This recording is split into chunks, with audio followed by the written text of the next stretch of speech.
Hello, everyone. Welcome back to another 1T Hockey Podcast. I'm your host, Martin, joined by again the one and only Steven. Hello, everyone. Hello, how's it going? Good. We're doing hot, super hot fire. We are, I think, less than a month away from the playoffs. Oh, we are well and truly less than a month away. It's like 3 weeks away, man. This like end of April is the end of the season, and then that first week of May will be the playoffs. Can't wait. Very excited. Should be very exciting, and we will be making more podcasts. Well, maybe 2 episodes a week. We'll see what's going on. I mean, there's going to be a lot of games, right? There's going to be a lot of storylines. Yeah.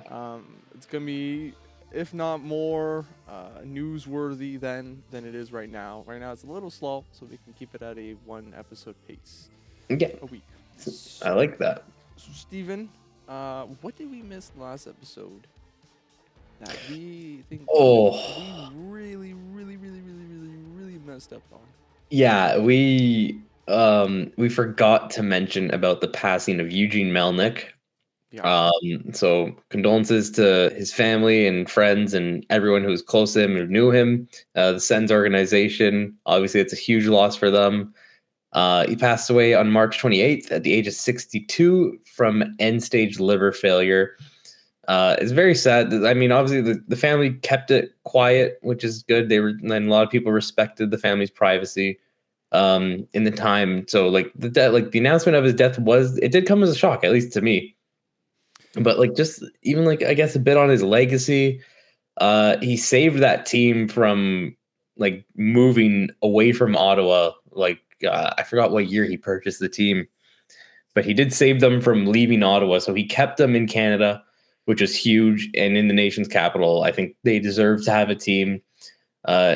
Sure, there was certain situations, maybe with like the Erik Karlsson, the way he handled that, and like all those years, going into the 2018-19 season, there was that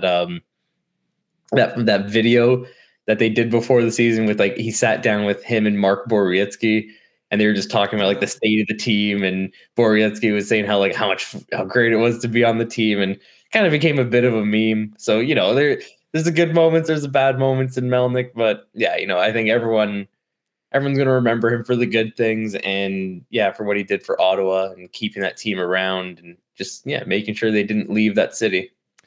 Think he took over in 2003. Yes, Ottawa. yes. And he was always a successful business guy. I think he was into the electricity market. I'm not entirely sure what his business was about, but he had a wealthy business and went out and bought. He actually had part ownership in the Toronto Maple Leafs. Yeah, like he was actually a season ticket holder of the Leafs for, I forgot how long, like up until what year, but I'm pretty sure even like while he owned the Sens, he was still a season ticket holder for the Leafs. So that was kind of funny how like obviously he owns this team, but he still put like spending money in the Leafs organization too at the same time. What do you think is going to happen to the Ottawa Senators in terms of ownership? Do you think that the Melnyk family is going to hold it, or do you think they're going to sell it? Well, for now, I believe that's the plan. I believe the plan for now is for it to stay in the family. I know he has, like I remember like the day after on like TSN when they were talking about like what's next for Ottawa. They were talking about like how he has, I think, a couple daughters, and one of them is like always would do like summer internships and just like work there. Like yeah, and like when she was done school with the team, and like so she was very involved. It sounds like she might be the one to take over maybe one day. For now, though, I think it's just they're taking it all together in stride and just trying to make the right decision. They probably got lots of help too from people already in the organization who know them, which is good, right? At least it's staying within the family. You already kind of know the people you're working with. Everyone's going to try and help you. No one would want to screw you over. At least I hope not. No, you'd hope Right. not. So No. yeah. So yeah, the plan I think for now is for the family to keep owning it. As for who takes over, maybe it'll be one of the daughters. Like I said, that's from what it sounds like. And yeah, we'll see where it goes from there. I mean, they still have obviously lots of time to decide and do certain things. So who knows? Maybe 5 years from now, maybe a different story. 10 years from now, maybe something completely else. They might still own the team. They might not by then. But yeah, we'll see. Well, I hope that it stays in the Melnyk family and it keeps going through the bloodlines. Maybe make its own dynasty of sorts. I'd Yeah. like to correct myself. He had many businesses in the medical field, Ah, okay. of Medical. pharmaceutical companies and whatnot. Yeah. Trimel, BioVale, Clean Beauty, Neurologion, Rendezvous. That's a really French one. Um, Yeah. that's it, I guess. He's got a lot of accolades under his name, and he must be proud. I mean, he was very young. That Mhm. age, it's not very young, but it's still, It's yeah. it's young. It's Yeah, it is very young. 62. Like you don't like. Obviously, he had like something like a condition, right? So Hmm. that was the reason why. But yeah, 62. Just in general, yeah, it is a young age to die at. That's for sure. I know too. I remember hearing this like after like the Russia and Ukraine went to war. So he came from Ukrainian parents, and Okay. like at every Ottawa home game, they would play the American, Canadian, and the Ukraine anthem too. So I know they're gonna keep doing that for at least the rest of the season. We'll see if they keep doing it next year. Obviously, it depends on what the world situation is, but yeah, just I thought that was a really nice touch It that is, yeah. you want to honor his background and his heritage and represent them at their home games, which was really nice. You don't see that often.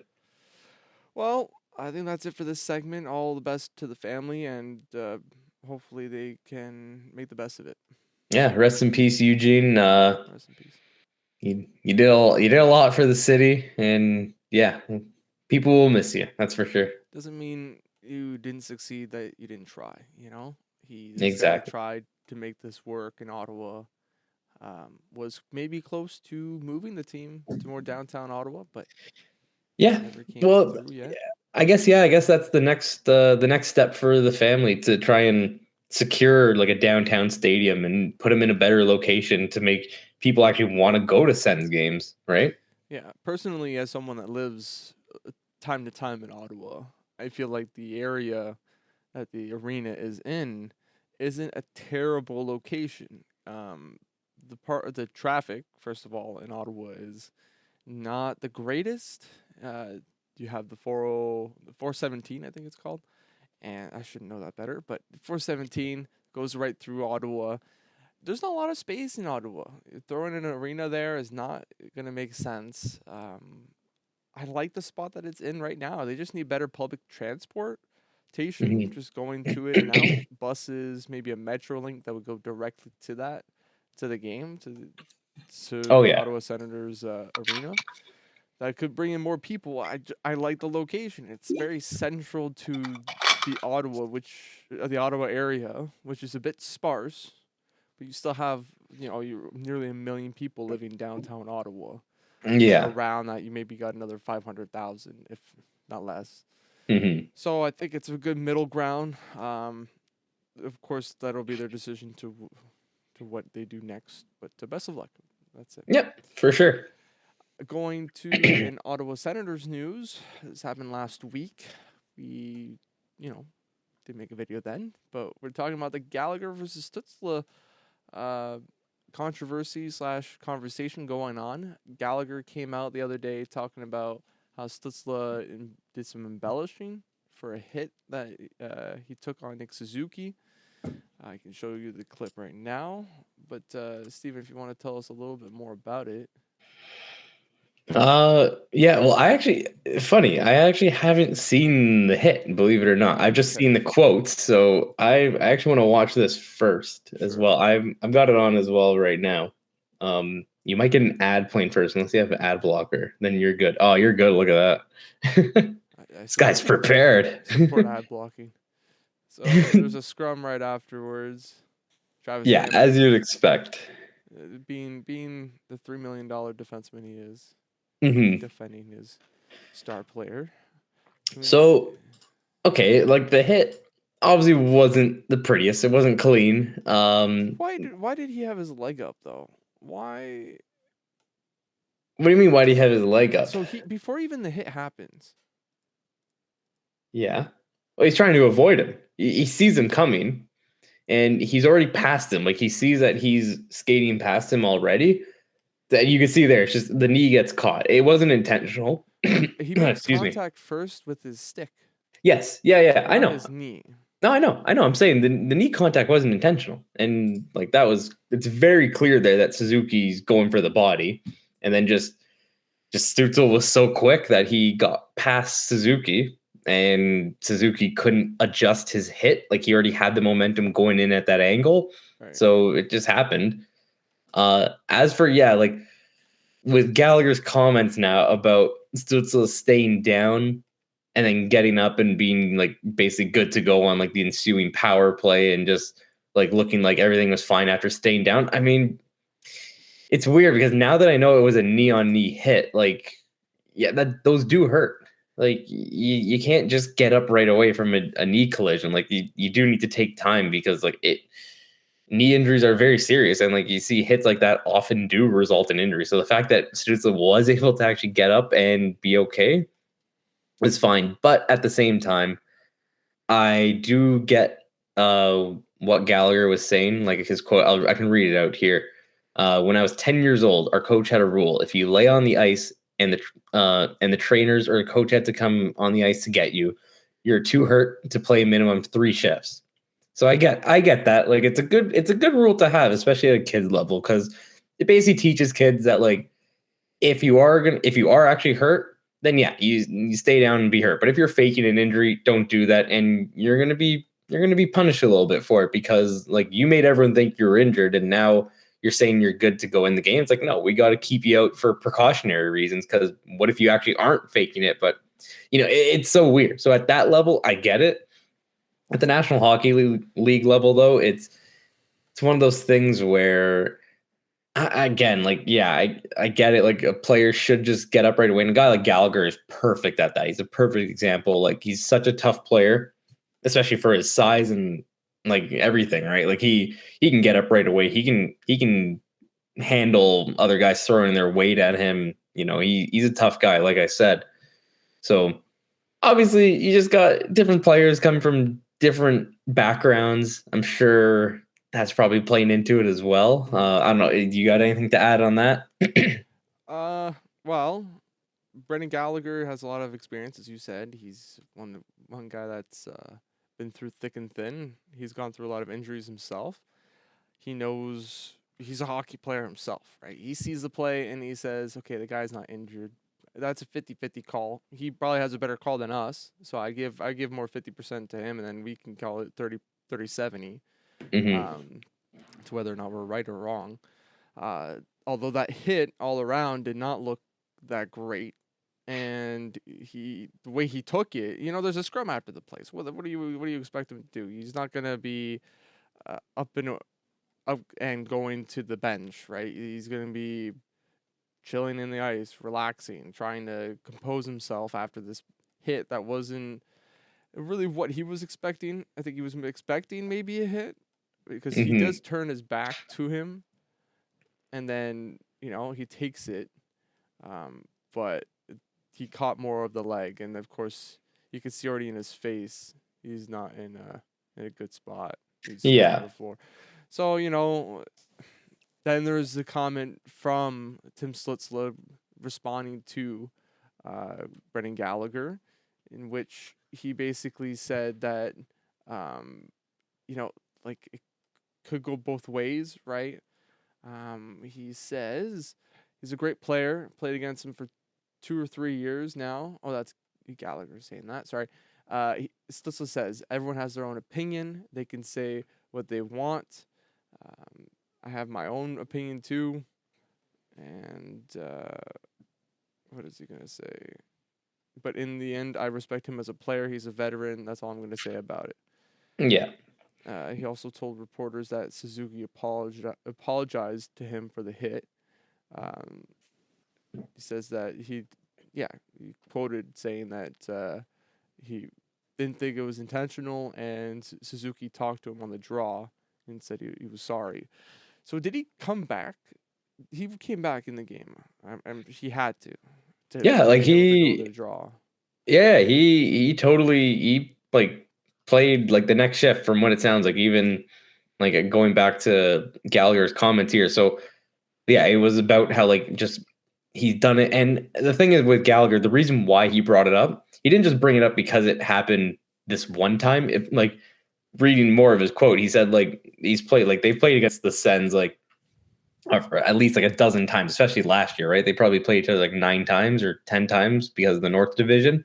And he said like he's done this multiple times. So he's just basically calling him out, saying that like this is something you can't get used to doing eventually. And that's the thing too. It's a good wake up call for the league, the refs, just for people to watch out for this, just to be like, yeah, like if this guy's gonna keep just laying down, trying to draw calls, like he's not gonna get them because everyone knows what he's doing.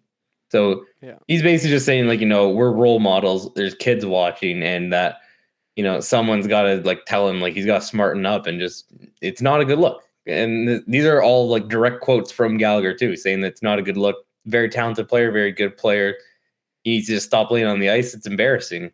Which again, I agree with that. Like Stutzle is a very talented player, and just his play alone can do the talking. And like he doesn't need to stay on the ice and draw these calls and everything. Like if he's pissed off, he should just be able to go out there on his own and like work, like just make some plays or do something, and that pisses off the other team a lot more than just laying on the ice and drawing a penalty.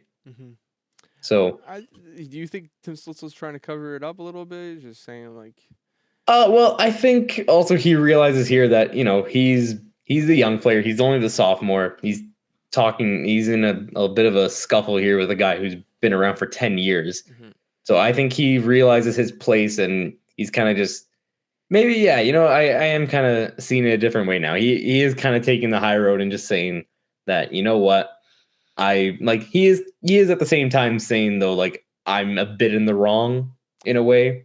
Well, he doesn't even say that. He just says that everyone has their own opinion. Right. It leaves it very vague. He says that he has his own opinion too, but in the end, I respect him as a player. So he just respects what he says.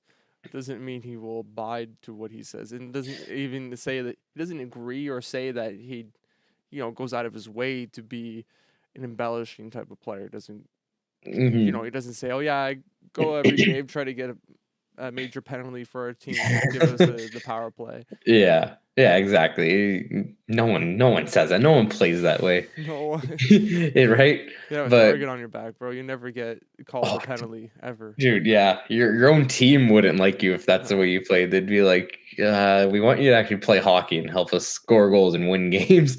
Like it's nice that you're giving us opportunities on the power play, but how about you just actually like don't be a distraction for us and give the other team bulletin board material. 'Cause that's the last thing you want to do. The last thing you want to do is give other teams bulletin board material, because they will remember that the next time they play you, and it won't be fun. It will not be fun at all. No.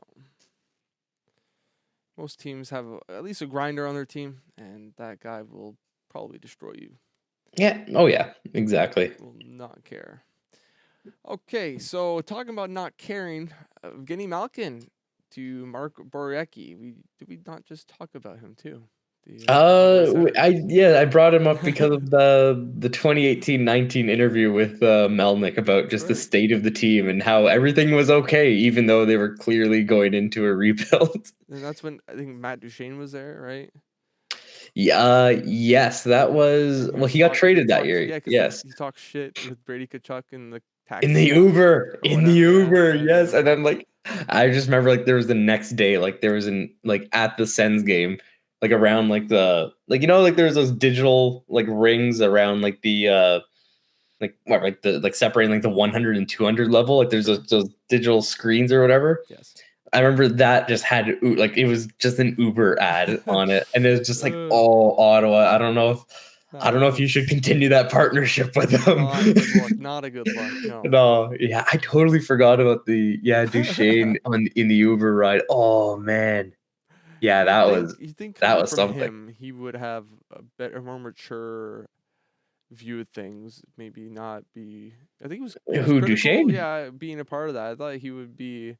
Trying to teach the young guys to be more mature, whilst he was part of the young guys being immature. I don't know if Duchene's the greatest kind of role model, because even like when Colorado traded him, Yeah. that's when they started to turn things around, Well, right? that doesn't So mean he's not a role. He was a role model. Let's be honest here. I'm just saying, like, is he the greatest guy to have in the locker room? Is what I'm saying, though. Because again, you see, like when Colorado trades him, they start to play well again. With Ottawa, obviously, the end there, he had that toxic Uber ride where it got out. Like, I mean, it's not his fault that the Uber driver had a camera inside the car for his own security reasons, which is respectable. But yeah, he didn't. I guess they didn't know that, and they didn't expect that video to get out. So you do have to be careful what you say, though, and that is part of being a hockey player. You can't just be all willy-nilly about what you say. You do have to be careful what you're saying because You're technically semi-famous at that point when oh, you're it's a huge you're a celebrity. You're an athlete. you are to an extent a celebrity, but like in Ottawa, I'm sure half of the people would know you. There's still a good segment that wouldn't know you. Okay, fair. Yeah, Like, that's say in if any. you're in Nashville, like he is now, he probably a quarter, if not less, would know him. I don't know that to be exact. Nashville does have a lot of passionate hockey fans, and Duchesne is a big country music guy, so Nashville loves him. Okay, all right, maybe Yeah. perfect fit. Maybe It honestly is a perfect fit, man. shit. It's pretty funny, but yeah, I mean now he seems okay in Nashville, but like at the time, yeah, like I said, just around those years with Colorado and Ottawa, there's a lot of shit going on with him. But yeah, sorry, we should probably get back to the Yes, Borowiecki yes. incident with Malkin. So there was a little skerfuffle between Yeah. Evgeny Malkin and Mark Borowiecki. You can dive into it whilst I show the video here, Steven. Tell me about it. Yeah, so it was end of the second period during a game yesterday afternoon, Pittsburgh Nashville, and I didn't really see how it started, but I just know Malkin and Borowiecki just I guess something was said. Malkin didn't like what he said, so he slashed him in the Oof. hand, and then cross checked him in the face, and yeah, the cross check in the face drew a lot of blood. Malkin is having a hearing today. It's not an in-person hearing, so it's not a guarantee he gets suspended. I think he will, though. I believe he's a He drew blood. I don't think yeah. did Darlene get blood? Did he start bleeding?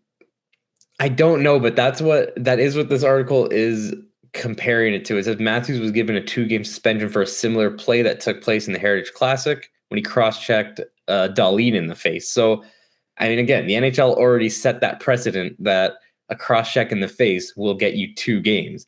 Now, Malkin, it would be the second time that he gets suspended. The only other time was in 2019 for a high sticking incident that he swung his stick at a player's head. So this is now the second time he's put his stick into someone else's face. I don't know how long that suspension was. I imagine though, if the Mathews one was 2 games and that was his first incident, I wouldn't be surprised if this is like 3 or 4. Probably 3. Probably, I'm gonna agree with a 3, not a 4. 2, yeah, 2 because you already gave Mathews 2 games, so you have to give 2, and then one extra because he's a repeat offender, and it's only gonna be a second. Okay. It would be a second If suspension. you want to put it that way, then I give it 4 because he drew blood whilst Darlene didn't catch any. He didn't start bleeding. I think the blood Right. aspect of things is gonna catch more attention. And from the looks of it, like the reason why it started, you could see from the very beginning. Malkin's right here, and he's just fighting with him in front of the net. This skerfuffle there, and then they come around again, and then Malkin actually goes ahead and chucks his arm at him already. And Yeah. they do again, I guess, and you don't really see it, but Yeah, and it's end of the period. Like I don't get what Malkin's doing there. I'm looking too. They gave Borowiecki a minor for slashing, and then they gave Malkin a double minor for high sticking. I don't know about the slashing part here on Borowiecki because I don't. Yeah, it's very like yeah, it was very what's the word I'm looking for? can't think of a word. I If don't anyone know, I feel like slashes, it's I freaking feel like oh well, Malkin, bro. I know why they did that. That's usually the referees. Like I guess when an incident happens, they don't really want to put blame. Oh no, actually, you do see at the start of the incident there was a little bit of a slash that Borowiecki gave. Yeah. There it is. Yeah, on the other side of the net, kind of before the whole thing Dude, happened. the guy doesn't even have his stick. I don't think he slashed him at all. Oh, he does. He does very. I'm trying to find it, Steven. I'm looking through it. I am too, because I mean that's what the refs gave. I think it's at the very start of the video, like very start of the Well, the video. very start of the video just shows, the play here. Yeah, see, they're battling there. 1 second. I think it happened somewhere there, What? No. but that's the only. But But I then they can't would have think. called the whistle. They would have called the whistle then. No, there's only a few Yeah. seconds left in the period. They're just letting it play out. They're hoping that it doesn't become anything worse, but they're forgetting that it's Malkin, and Malkin is quite a fiery dude. Yeah, he's You good see, you for see his one stick of these. here. You're watching my screen. Yeah. So he's gonna raise his stick here. There you go. He raises his stick up, but he's not hitting anyone. Listen, I don't know, man. The refs are terrible. We all know that. Okay, Yeah. so I don't know. Again, I'm thinking too. Maybe they just gave that because again, maybe they didn't see the whole incident, so they just to be safe, they gave him something. Obviously, Nashville still ended up with a 2-minute power play to start the third period. Okay. But yeah, they didn't. Maybe instead of just giving Nashville a 4-minute power play because of the high stick with blood, they had. I guess they just gave Borowiecki something because he did play a part in that scrum. Like that's the thing too. He wasn't innocent either. Like he was going at Malkin. Like the two of them were having a good old battle in front of the net. They were riling each other up, but Malkin, I think he took it to the next level. There was no Yeah, cross checking from Borowiecki. It's just like holding him. It's just neutralizing him from the play. yeah, exactly. But I don't. Has there been a decision yet about Malkin? I'm checking. No, still nothing. 4 hours ago, latest tweet from NHL player safety was just that Malkin will have a hearing. It might not even come out today. It might be tomorrow because I don't know when Pittsburgh's next game is. Okay. Okay, well, I think that's it for that little tidbit of Pittsburgh news. Well, I we mean, have more Pittsburgh news. Yes. yeah. Go ahead. Keeping on the Pittsburgh topic, Sidney Crosby, 7th fastest player to 1,400 points. Yeah, he got his 1,400th point yesterday, and he also got 1,401 because he had the OT winner in the game as well. Got 2 goals. This is So against Nashville as well. this was Okay. yesterday's game against Nashville. So yeah, 7th fastest player to 1,400 points. Only took him 1,100 games. Just quite unreal, really. I have it here about which players were faster than him. Look at that. I got it right here. Oh, you got it as well. Nice. Wayne Gretzky, Mario Lemieux, Marcel Dion, Phil Esposito, Jaromir Jagr, and Steve Yzerman. Yeah, he was close. 7 more games. If he did in 7 games here, would have tied Yzerman. He beat Paul Coffey by 48 games. Now, yes, Coffey was a defenseman, but he also played in the 80s when point scoring and goal scoring was just at a ridiculous rate. So yeah, it was pretty cheap at the time. Now it's at a yeah, premium. yeah, exactly. So for a guy like Crosby, just to be on that list, it's pretty wild. And yeah, good for him. He's obviously been around for so long. He's such a great player, a solid player. Everyone loves him. Unless you're a Flyers fan, then you probably hate him. Or a Capitals fan. Oh yeah, Caps fan. I'm sure Caps fans are actually no. I don't know. I don't know how Caps fans feel about him, but I'm sure there's some that don't mind him, some that hate him still. Maybe, I think you can give a good percentage of them would say they respect him. Yes, and I think that's the thing too, because you look at Pens fans, they all respect OV too in a way, right? That rivalry it's still strong, but it's a friendly one. It's one that because they've both won now and they're older, it's not as hot, and they can just look back and say, well, this was what made our teams better. These two franchise players change your Yeah, organization forever. exactly. Congratulations to Sidney Crosby and his achievement. Hopefully, he gets even more achievements. Yeah, here's to 1,400 more. Cheers. He does though. Oh Lord. Oh Jesus! Oh my God! That would You just be see, in insane. 2 years, players can regularly hit 200 points. Imagine that. Imagine if in 2 years, like the disparity between now and 2 years, just 200 point players. Yeah, that would be insane. I doubt it though. I highly doubt that, but I don't know, a 150. Let's just aim for 150 first. 150 Let's first. hope that a player can hit 150 one day soon, and then Okay, we'll go from there. Yeah. go with 150 then. Hmm. Leaf news, because we can't get away from the Leafs. Oh, we can't have a podcast without talking about my Maple Leafs. Oh, No, Maple Lab. we already talked about your Habs, so. Yeah, well they have a little bit here too. The Leafs beat the Habs for their 100th point of the year. Mm-hmm. Get 2 points for that game and a 3-2 victory. Yes. And they clinch a playoff spot. Yes, they do for the, hold on, let me think here, 17, 18, 19, 20, 21, 22, for the 6th year in a row. Nice. Yes. That's it's Congratulations, Stephen. Thank you. It was expected. Obviously we all know where the Leafs' real problems are in. I think I've mentioned it at least once an episode. Yeah, the playoff spot.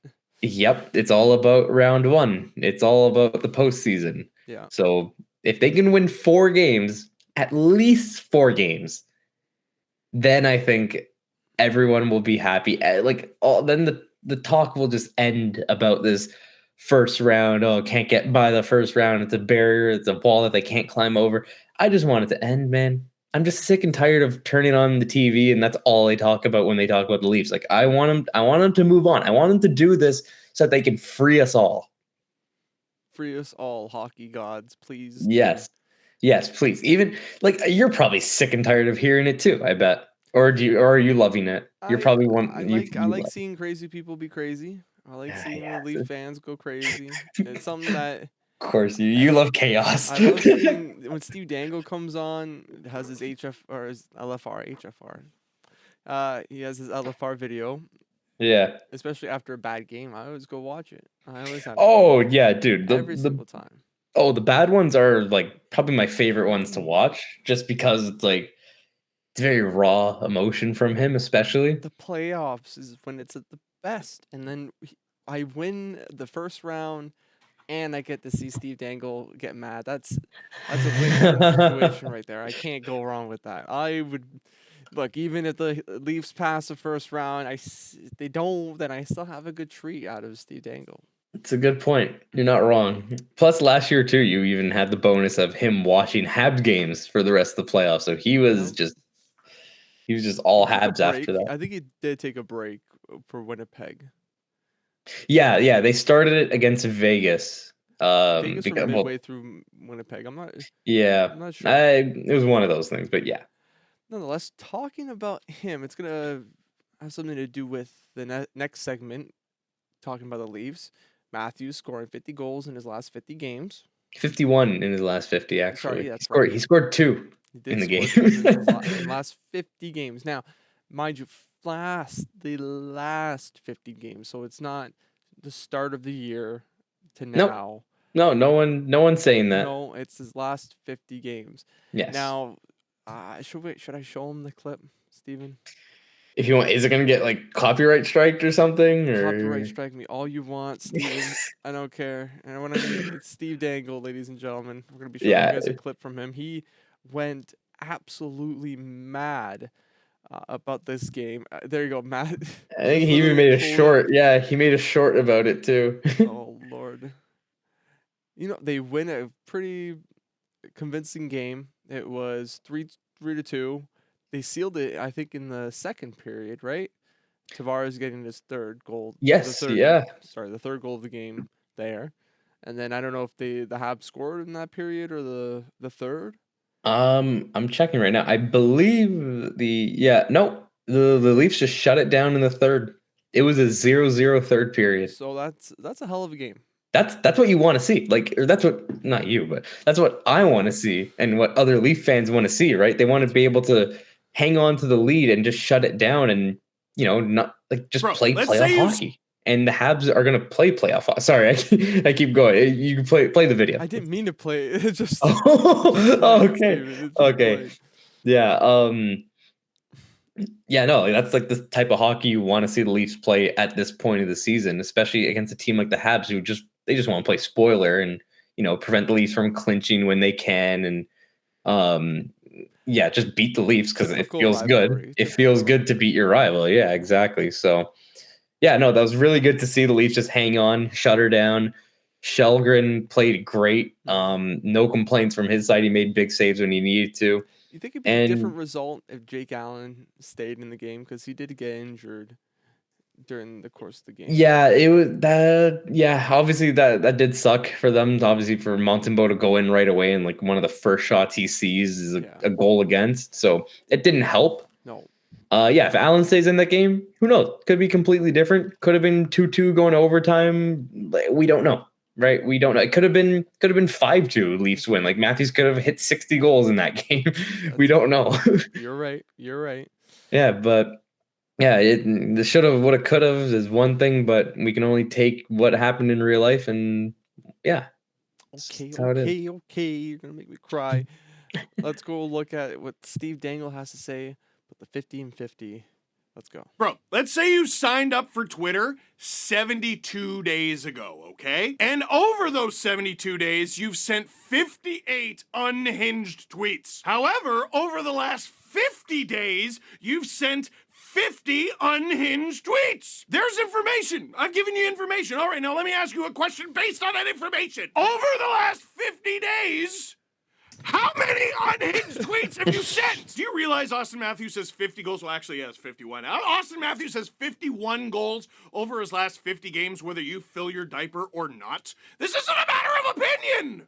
When did everything become a matter of opinion? I will end this calmly by saying it is my opinion that scoring 50 goals in 50 games means you have 50 goals in 50 games! Oh, shit.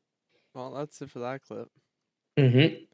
Now I'm stuck in this. I wanted to see the comments, see what people were saying about it, because there is a little debacle on Twitter. You read about this, and people are a little conflicted about it. But like, what's there to be conflicted about? Like, if it's just like, obviously, see the comments so I can show you what I'm talking about. Because like, obviously, I don't know what the issue is here. Like, no one's saying he scored 50 in 50 to start the season. No one's saying that. So the fact, like, I didn't even know about this till you brought it up to me yesterday when you asked me, like, hey, did you see him like freak out in his video about the 50 and 50 thing? And I was like, what are you talking about? Then you explained it, obviously, and now our viewers just watch it too with us. So yeah, I don't know. I wouldn't pay attention to those people saying that. Obviously, it struck a nerve with Steve. Oh yeah, big nerve. But yeah, like I don't know. I mean, I feel like if that's me, if I see that, I'm just ignoring it and I'm just dealing with the people who know what they're talking about, because those are the people I want to have conversations with. I don't want to deal with the people on Twitter who are just there to like, they're just provoking him, right? They're just trying to get a reaction out of him, and he's kind of giving into it. Maybe that's also kind of his character. He does get provoked very easily. So, it's hard to blame the guy for that. But yeah, I don't know. I mean, I just don't know what the confusion. I don't know why this is such a big deal. I don't even know why it's a talking point, to be honest. It's easy. He scored 51 goals in his last 50 games. I agree with you and Steve Dangle. You're not even agreeing with me. You're just agreeing with the facts. That's right. You're agreeing with statistics. Really. And all the other guys are just trying to get a...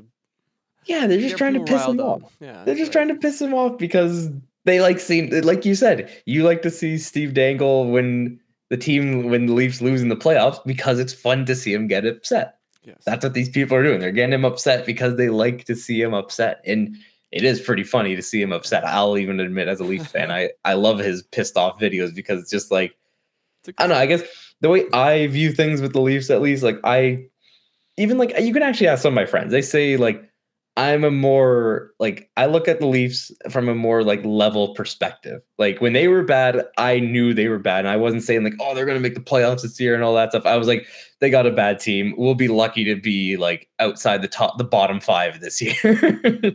Like I was admitting that, right? So I don't know. I mean, I feel like with him though, he's very passionate about the team. And clearly, it's his job. He's made it his job to cover the team. So good for him for doing what he's passionate about. 15 seasons. Yeah, yeah. No, it's crazy too when you look at it. Like it started in 08 or the 07-08 season. I think was his first one, or 08-09, one of those. He was doing these videos during the Reimer Boston playoffs. Dude, even before that, he like the first season he would have done it. Like Toskala would have still been a goalie on the Leafs. Jesus. Yeah, that's how long ago this is. Maybe even Raycroft like would have been like his last year with the team. I don't know. I think he's a veteran himself. He is a veteran.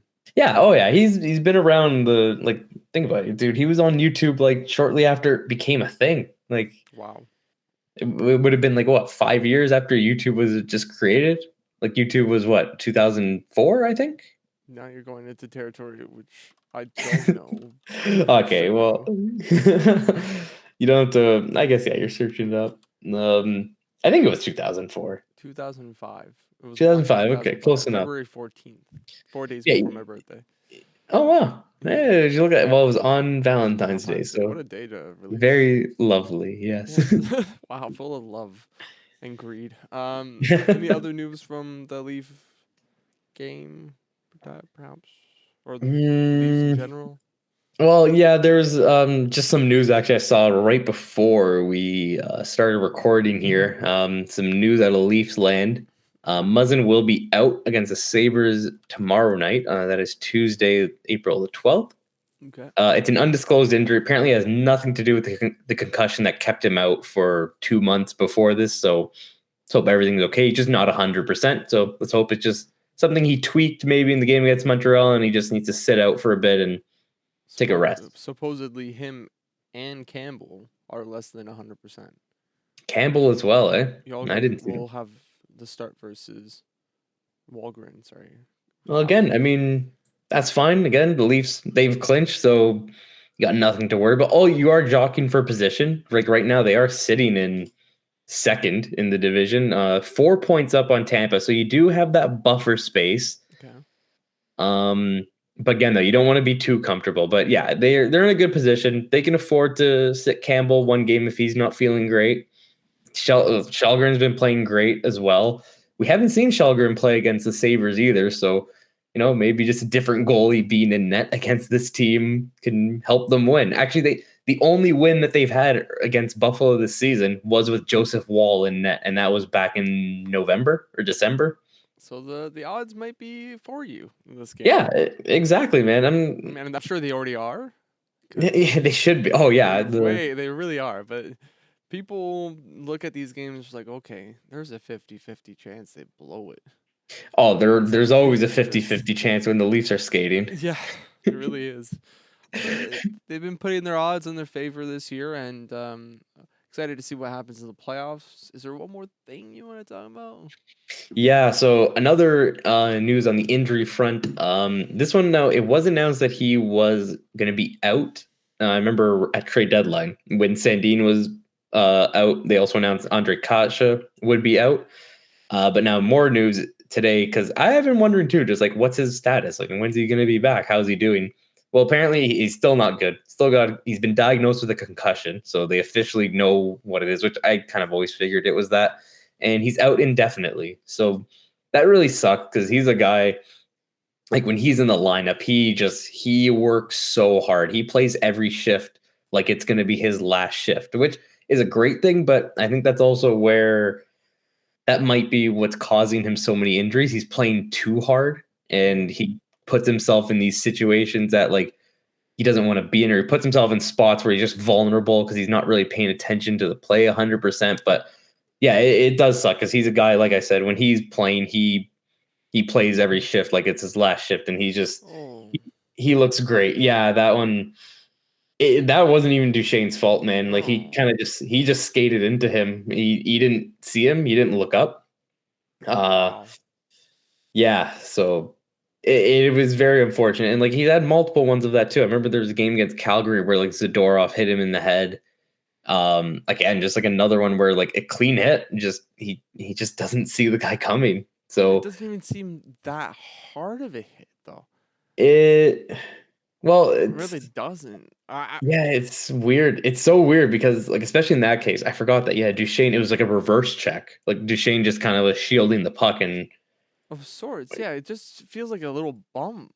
Yeah, it's like I said, he just ran into his elbow. Like Yeah, head it's first. not even Duchesne elbowing him. It's just Kasha running into Duchesne's elbow. So Yeah. it sucks. I hope he comes back. I mean, again, this is just one of those things. He's out indefinitely now. So if the Leafs want him back in the lineup, they got to win some rounds and play long enough for him to come back in line. Like imagine the Leafs win round 1 and then like maybe like they're in round 2 against like Florida or something like that, and like it's game 5. They're I don't think I have that much imagination, Nick. I can't. Sorry, Tim, I can't stretch. I can't stretch that. okay, yeah, maybe. Yeah, you bring up a point. Yeah, I guess. It's a lot of But imagination. either way, though, you know what I'm trying to say, though, right? Where like you get a guy like that back like later in the playoffs, and he's like, it's like he's ready to go. He hasn't played in the playoffs yet. It kind of adds like this guy back into the lineup. Everyone feels better because now it's like you got this. Because especially he hasn't gotten time to warm up. He didn't play any regular season games until that point. He's gonna have it's gonna be a little speed bump. His first game won't be perfect. Mm-hmm. You know, his second game will be definitely better, or just a continuation of him not meshing well into the playoffs. There's a Yeah. chance that happens as well. Yeah. Well, either way, Lo, that's just. I'm hoping it's We're not hoping that for all the long. best for Yeah. him. Again, like the playoffs are going to start probably. My prediction is May 4th. I think there is. You probably can find the actual date out there. I think it like there's like a full NHL event schedule which says like when they have to have like the last day of the playoffs and like all that stuff because of the draft and free agency. Like they all had to be laid out, like outlined before the season started. So May 2nd. May 2nd. Look at that. They're starting it on the Monday. I guess, yeah, because the season ends on a Friday. So they're just getting the playoffs started right away. I like that. Okay. So assuming, I know the Leafs usually don't play on night 1 of the playoffs. So assuming they play the 3rd, 1, 2, I'm like doing the Leaf schedule here. 1, 2, 3. Game 4 will be around there. 5 will be around there. 6 will be there. So, I mean, if he's only out for a month, like you could have him back like late in the first round if he's only going to be 1 month from today, let's say. That's a possibility, and hopefully he can come back. And if even he doesn't, the Leafs have enough depth to keep along.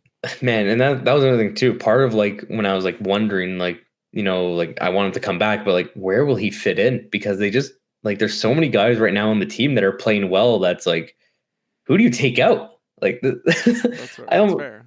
That's fair. Like obviously Bunting, Mathews, Marner, you keep them. Yeah. The second line right now is Mikheyev, Tavares, Kerfoot, which they're playing well. Sure. The third line is Nylander, Kemp, and Engvall. Maybe that's where he goes. He maybe goes on the third line, but then it's like, who do you bump down? Because Engvall's playing great. I think you should bench Nylander, to be honest. That's the solution. Oh God! So we went from 3 years ago, everyone wanted to trade him, to now you want to bench him. But then how are you going to trade him when he has no value? Because you benched him. I'm a Habs fan, Steven. I don't have to worry about that. Well, I'm not talking about you. But yeah. Yeah, that's I don't it is one of those things though where I've thought of like when he comes back into the lineup, who comes out of the lineup? Like I don't even know who it is because Kampf hasn't been playing great recently, but maybe that's because he's without Kasha, because Kasha and Kampf were playing great before. So I think he might take out Wayne Simmons, and then you put Kerfoot on the fourth line. It would have to be, yeah. And then he could center that and make it really strong. Well, no, Blackwell's the centerman there. Oh, yeah, well, I'm just saying Kerfoot has more experience. Wait, Kerfoot or Kasha? Who are we talking about here? So Kerfoot would go to the fourth with Blackwell and Spezza. And I would put Cash with Nylander and Kampf on the third. I mean, And if then you your want to, you second can put line is Nylander out and then put Cash in. But hey, that's who's your second line then? So you're what you taking said. Kerfoot. Oh, right. You Well, took Kerfoot off the Kerfoot, second line. Cassie is also good on the second. They tried it earlier in the year. It was okay. I think I don't know. It's weird. It's so weird. Again, he hasn't played in a long time, I think you and when could he take out then Wayne Simmons and just the fourth line would be a bit yeah, more you do like. punchy. Well, that's the thing too. They have so many forwards down there that like you're gonna rotate, and come playoff time, you're gonna want to rotate because you want to keep guys fresh. And Simmons is a guy too where like he's getting up there in age where he can't play every game. Same thing with Spezza. He's not a guy who can play every game anymore. Like they need maintenance days, especially come the playoff time where you're playing. Again, I mean, in that case, you're playing every shift like it's your last shift. The whole team is playing that way, or you better be at least. So yeah, guys like Spezza and Simmons. They're not going to be in the lineup every night. One of them will be in the lineup every night, but they're not going to play every game because especially like I know like Spezza is probably going to take some bumps, and even Simmons, like the way that guy plays, he plays like with his body like very physical games, so he's going to need a lot of maintenance days come playoff too. So it's a good problem to have if you're the Leafs. Yeah, I'm looking forward to it. I'm also looking forward to it. I want to see how it turns out on the Yeah, ice. you just want to see the collapse happen with your own eyes. Potential collapse. Oh, well, there's always potential for a collapse. This is very true. Yeah. What's the next topic we got? We're gonna continue with the clinching. Steven, tell us about the clinch scenarios that's happened this week. Yeah, so Friday night, the Carolina Hurricanes clinched a playoff spot with a win over the New York Islanders. Or no, sorry, they did. It wasn't. No, sorry, they did it Thursday night against Buffalo. Okay, my bad. Shame on you. Yeah, shame on me. The thing was actually that was it. If they did beat the Islanders that night on Friday, the Leafs would have clinched from being idle. But obviously the Leafs have to do it on their own Saturday, which even actually to be fair, if the Leafs even lost that game on Saturday, they would have clinched anyways because the Blues beat the Islanders 6-1 that night. So right. Okay. It was just a bit of insurance in there, you know. The Rangers, however, though, yeah, Saturday night, they beat the Ottawa Senators 5-1 to clinch their playoff spot. Very nice. So that takes it up to 4 teams in the East have now clinched. Carolina, New York, Florida, Toronto. And 5 overall, Colorado being the only team in the West. Now looking around the league for other teams' clinch scenarios. So the Islanders, they're currently sitting at 75 points. They can still earn a possible 22 points, which will take them up to 97. Pittsburgh is 3 points away from that, so they should clinch this week, especially with the overtime win yesterday. That brought them closer. They only need to win one and the Islanders to lose a game. So if they're both playing tomorrow night, that could be tomorrow night. Right. Tampa Bay, they just need to win a game and they're in. Boston, pretty much the same thing. They need to win and the Islanders need to lose. And then the Capitals, they're sitting on 90 points, so they're the furthest away from it. But for sure, by this time, maybe by like a week today or something like that, sometime next week, the Capitals should clinch for sure. I think like the East it's very like it's been the same 8 teams in the playoff spots since like I want to say like December, and it's looked like it's going to be these 8 teams. Like Detroit, when they were like the third place wildcard team, like the team outside looking in, they were always kind of far away from Boston and Washington. It never really looked like that they were going to get back into it. They were ahead of Boston at one point. Yeah, in November, but I'm saying since December, like you look at that point, like since December, it's been the same 8 teams in these playoff spots, and it hasn't looked like it's been in doubt since like. Yeah, and it's not going to anytime soon. However, though, then you get the West. Completely different story, just completely different. Dallas actually picked up huge 2 points yesterday, and Nashville with the 1 point against Pittsburgh. That's huge for them as well. Yeah. So Vegas is the team here that is on the outside. Now they only have 9 games left in the season. They're sitting on 84 points though. So if they win out the season, they are earning 102 points is what they could finish with. Sure. So Calgary is on 97 points. So they're 5 points away from clinching, or 6 points. I don't know if they need to match or go one above. But either way, they're kind of like Washington, where maybe like sometime early next week or late this week, early next week, depending on how results go. Like if they win and Vegas loses some games, then obviously Vegas's ceiling drops from 102 to 100 to 98, 97, like depending on how many points they drop, right? Sure. So yeah, it's all dependent on that.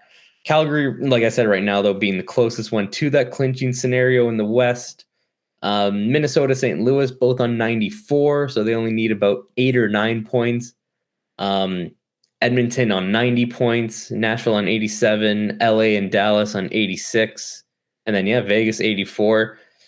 Vancouver's on 80 points with 9 games left as well. I don't quite see them making the play. It's going to take a lot. Like they'd have to pass Vegas and then pass Dallas or Nashville, who both have a game in hand on them and are many points in the lead. I guess you could say LA too. Like there's still a chance LA falls out, but like they are on a 3-game losing streak, so that's not good. No. But yeah, obviously I do think LA is going to squeak in, or it could go to honestly LA or Vegas. One of those teams is going to take that final Pacific spot. I think I'd bet against LA in this situation. Yeah, right. Just because, although they do have the vets still too. Like they got Doughty, they got Quick. Yeah. No, you're right. They got Kopitar. They got they have guys there, but yeah, I do think though they're still a young team. I can still see them getting in though. Like Vegas has just been hurt all year. Like I don't know who's still out for Vegas. Do they have okay, I just saw actually Pacioretty was activated, so they're getting their guys back. But like Stone is still out, Riley Smith is still out. They have an issue now with cap space and how they can fit all these guys in. Yes, exactly. Now, come playoff time, that won't be an issue, but I mean, it will be an issue if you're not in the playoffs. Then you can't. Then it doesn't matter. Yeah, no, doesn't matter. Playoffs is all that matters in this context. Is this it for the clinch scenario, Steven? Is that our segment for clinch? I think so, yeah. I think we'll come back to it next week. I think the East, like I said, my prediction is that the East should be pretty much maybe 1 or 2 spots available. Okay. The West, I still think it's going to be very open. I don't even like it'll be nice to see one team clinch, but I think that's the most we'll get by this time next week. Only Calgary should be the one clinched if things go their way. Stay tuned for more on the clinching scenarios, especially in the West. Steven said it pretty well that it's going to be interesting. And yeah, it's still very open. A lot of good storylines that could come out of this. Next topic, we were supposed to talk about something, but I'm going to go right to the NCAA Natty champs. Denver Pioneers beat Minnesota Golden Gophers. If you want to talk to us a little bit about that. Yeah, congrats to Denver. I didn't even watch it this year. I don't watch it every year. I usually watch a little bit because I just like, oh, it's college hockey. It's a Frozen Four. Let's throw it on. It like the basketball type of like frenzy that they have? It's not like the same March Madness where there's like 68 teams like going into this bracket and it's all like it's all like it's like hype and like everyone's paying attention to it, right? Like it doesn't have the same draw as that. I think there's 16 teams in this one, or maybe 8. I think 16 is what the bracket is, and then the Frozen Four is basically like the big. Obviously, that's what you're trying to get to. You're trying to get to the Final Four, as it's called in this case, the Frozen Four. And yeah, I actually don't even know where the Frozen Four was held this year. TD Garden. It was in Boston. Nice. Yeah. Usually it's always in like obviously somewhere like that, like a hockey loving city. I know Pittsburgh usually has it, Minnesota. I think actually it was in Tampa once. So it does change from time to time. So yeah, Boston. One game against each other, right? Yes, it is just one game, which makes it just that much more exciting, right? Because you got to show up for that one game, and if you win, you move on. If you lose, then that's it. There you go. You heard it from here. So congratulations to the Denver Pioneers. A little segment there. To come out of that, there's a few prospects that are pretty good. One who actually signed a contract recently, Bobby Brink, Philadelphia Flyers prospect. He is an enticing prospect. He has some upsides. I think he had 50 points this year in the NCAA, 57 points in 41 games. He was drafted in the second round, 34th overall, 2019. 5'9", 163. Seems like a playmaker type of player, very much so. 43 assists. Yeah. That's wicked. That's a hell of a record. There's also another guy, a Habs prospect. He didn't get signed. There are rumors that he might not get signed. Brett Stapley. He had a good season as well. If I go check, I think he got point per game. Let's see how many points he got. 43 points in 41 games, 22 plus minus. Pretty good record there. Yeah. Hopefully the Habs can sign him again. He was a 7th round pick, 190. Jeez. Yeah, it was 2018, the year before Brock, right? Bobby Brink. Well, not Brock. Yeah. Yeah, the year before Pokemon here, okay? Yeah. 2018, that would have been oh my god, who was the first overall pick that year? Darlene. Yes, it was Darlene. There you go. And yeah, that's it for that little segment. We're going to talk more about the contracts, the rookie contracts that were signed recently. Steven, you want to touch up on that? Yeah, well, of course, this time of year usually has this now that the college season is over. The guys who are done playing with their respective college teams, they got to get NHL contracts going. So we got Owen Power, the first overall pick from last year. He has signed his entry-level deal with the Buffalo Sabres. And I think this is great, obviously, because they have 8 games left in their season. Obviously, starting with tomorrow night against the Leafs, I think he is set to play in that game. I would be very surprised if he doesn't. I'm sure he will, and it won't burn his first year contract. No, and that's what I was getting to. Yeah, how like very smart that they're doing it now because like you can play him in these last 8 games. You don't burn a year on his entry level deal, so you still have him for 3 years, which is awesome. And you just get to see what he can do in the NHL. Just like you throw him in there, be like, hey, like he just finished playing college too, and he was in the top 4. Yeah, well, he was. I think was he in the Frozen Four? Oh yeah. Yeah, Michigan was there. They lost in the semis. That's right. So yeah, he was there. He just played. He's still fresh. He's still in game shape. You know, it's not like he hasn't been playing for like a couple months. So yeah, it's exciting to see what he can do. I'm looking forward. If he plays tomorrow night against the Leafs, I'll be very very interested to see what he can do, and I'll keep a close eye on the way he plays. Just I think the broadcast I think will be doing that regardless. So yeah. Also Kent Johnson. Yeah. His teammate at Michigan, Kent Johnson, is going to Columbus, signing his entry-level deal with them. I imagine he's going to play some games for them too. Again, Columbus is kind of in the same boat as Buffalo. They're not going to be in the playoffs, so you might as well just see what you got with him. Get him his first goal, get him his first point. You know, just get all that stuff out of the way now, and then come into training camp next year with the just ready to get him into the NHL, and him with the mindset of getting into the NHL. And also Matty Beniers being another player who has signed his entry-level deal with the Seattle Kraken. So again, I don't know how many times I need to repeat myself, but you know, they're not actually. He's a Michigan teammate too of those guys. So I wanted to confirm that. Yeah, all of Michigan players. Michigan was just stacked the year, like because it was the 3 of them and Hughes, the third Hughes brother. They all, Luke Hughes. They all went to Michigan, and they were all taken in the top 5 of last year's draft. That's crazy. So yeah, Michigan just has an unreal program. It sucks that they couldn't get it done in the national championship, but it is what it is. So yeah, he will be heading to Seattle.